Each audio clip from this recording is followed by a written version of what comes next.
Halo semuanya, Assalamualaikum. Nama saya Khaira Salman Sukma Azifa dari kelas 10 IPS 2. Jadi, kali ini kita mau ngebahas materi tentang penyimpangan sosial. Nah, jadi dari kalian tuh udah ada yang tahu belum sih penyimpangan sosial itu apa? Nah, jadi penyimpangan sosial itu adalah perilaku seseorang yang tidak sesuai norma-norma atau peraturan yang berlaku dalam masyarakat. Sebenarnya contoh dari penyimpangan sosial itu banyak banget sih. Dari mulai terlambat, melanggar peraturan, melanggar lalu lintas, itu udah masuk ke contoh penyimpangan sosial.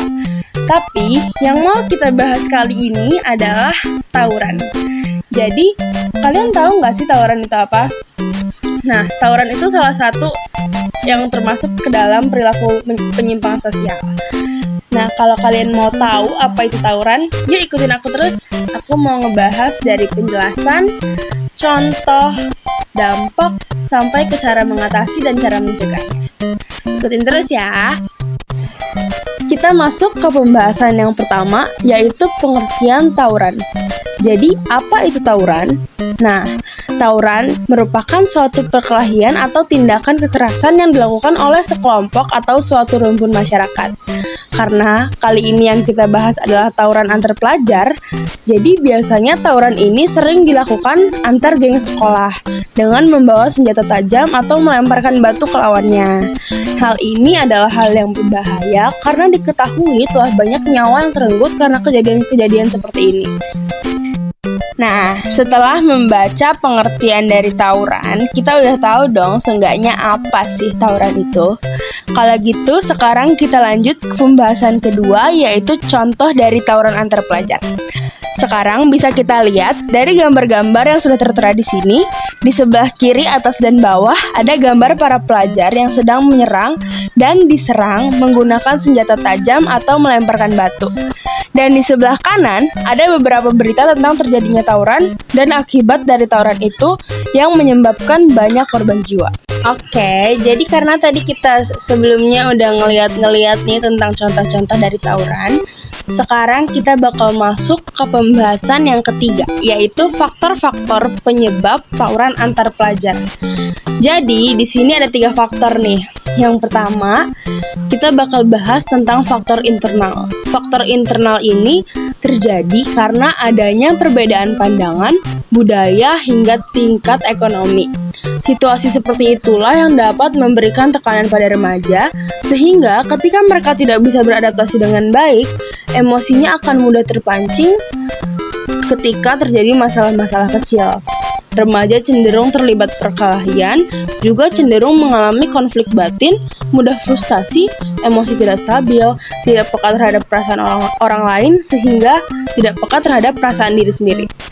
Nah, kalau misalnya emosi orang itu mudah terpancing, bisa aja dia langsung menyerang lawannya dengan senjata tajam tanpa pikir panjang. Nah, jadi hal ini tuh menjadi salah satu faktor kenapa bisa terjadinya tawuran antar pelajar. Faktor yang kedua, ada rivalitas antar sekolah. Nah, rivalitas umumnya dipicu oleh sentimen negatif di antara keduanya. Ini juga menjadi salah satu faktor besar penyebab tawuran pelajar sebenarnya. Ketika dua rival dipertemukan, maka tawuran akan sangat beresiko terjadi. Misal nih, satu sekolah A sama sekolah B ledek-ledekan. Terus nanti siswa-siswanya itu merasa kalau misalnya sekolahnya ini lagi diserang gitu. Jadi mereka saling nyerang balik. Nah, akhirnya bisa jadi terjadi tawuran yang membawa senjata tajam, lempar-lemparan batu, terus nanti bisa menimbulkan korban jiwa lagi. Dan juga ada faktor yang ketiga, yaitu keluarga yang acuh. Nah, jadi keluarga tuh kadang sudah merasa kalau anaknya tuh udah dewasa, sehingga mereka juga udah nggak ngawasin atau nggak ngekontrol apalagi yang mereka lakuin di luar gitu. Nah, hal-hal ini tuh bisa bikin remaja jadi lebih berani ngelakuin hal-hal negatif secara bebas, ya termasuk tawuran ini. Setelah kita tahu faktor-faktor penyebabnya nih, sekarang kita lanjut ke pembahasan yang selanjutnya, yaitu cara mencegah terjadinya tawuran antar pelajar. Nah, di sini juga ada 3 cara. Yang pertama, arahkan anak pada kegiatan positif. Kegiatan positif yang dimaksud ini ya kegiatan-kegiatan yang menyenangkan gitu. Misalnya kayak melukis atau ekstrakurikuler di sekolah yang anak sukai. Itu kita bisa arahkan anak-anak ke situ agar mereka tidak tertarik untuk mengikuti sesuatu seperti tawuran. Dan faktor yang kedua di sini ada memperhatikan pergaulan anak. Nah, seperti yang tadi kita bahas sebelumnya, di faktor penyebab itu ada faktor keluarga yang acuh. Nah, sekarang di sini untuk mencegah anak ikut tawuran kayak gitu, orang tua harus mulai memperhatikan pergaulan anak dari awal. Meskipun dia sudah dewasa, tetap harus ada pengawasan dan kontrol dari orang tuanya. Dan cara mencegah yang terakhir itu ada mengadakan sosialisasi antar sekolah. Nah, tadi kan kita sempat bahas rivalitas sekolah nih ya. Kalau misalnya rivalitas sekolah kan mereka musuhan gitu sekolahnya. Nah, diadakan sosialisasi ini biar sesama sekolah ini bukannya bermusuhan malah temenan. Jadi gak bakal ada yang namanya rivalitas sekolah dan gak bakal ada sesuatu yang memicu terjadinya tawuran antar pelajar. Nah, sekarang kita udah sampai nih ke pembahasan yang terakhir. Sebelumnya kan kita udah bahas tentang cara mencegahnya. Sekarang kita bahas cara menanggulanginya nih. Nah, yang pertama itu kita bisa kasih mereka efek yang jerak. Setelah mereka ngelakuin hal kayak gitu, kita bisa ngasih mereka hukuman yang tegas. Jadi mereka merasa langsung, saya nggak bisa ngelakuin hal kayak gini lagi, saya nggak mau kena hukuman kayak gini lagi.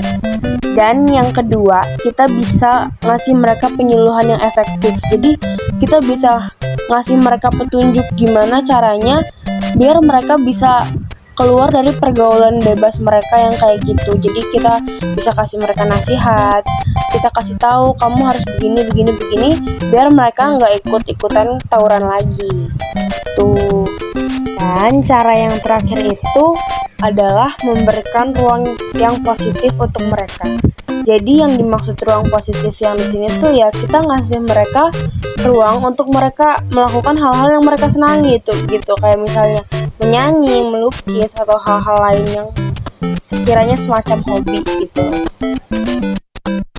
Oke, sekarang kita udah selesai nih. Jadi sekian pembahasan yang aku kasih kali ini. Semoga bermanfaat ya buat kalian yang udah nyimak. Makasih.